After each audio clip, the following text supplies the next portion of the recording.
દાહોદમાં વાઘવાડલા પ્રાથમિક શાળામાં ગ્રામ્યજનોએ હોબાળો મચાવ્યો। શાળામાં શૌચાલય બનાવવામાં ભ્રષ્ટાચાર થયાનો ગ્રામ્યજનોએ આરોપ લગાવ્યો છે। શૌચાલયનો પાયો ખોદ્યા વિના શૌચાલય ઊભું કરી દેવામાં આવ્યું છે। હલકી ગુણવત્તાનું મટીરીયલ વાપરવામાં આવ્યું હોવાના ગ્રામ્યજનોએ આક્ષેપો કર્યા। તંત્ર દ્વારા તાત્કાલિક ધોરણે તપાસ કરી યોગ્ય કાર્યવાહી કરી અને ગ્રામ્યજનો દ્વારા તેવી માંગ કરાઈ છે।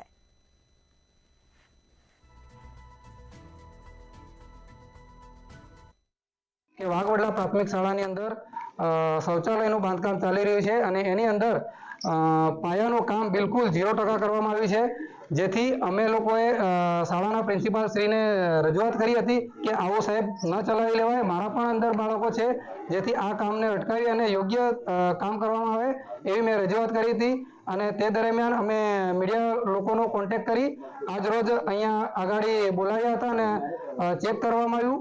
તે દરમિયાન ખરેખર પૂરેપૂરી ક્ષતિ જણાય છે। કામકાજ બધું ખોટું છે તો ધરાશી થાય, ગમે તે છોકરા દબાઈ જાય તો જવાબદારી કોની?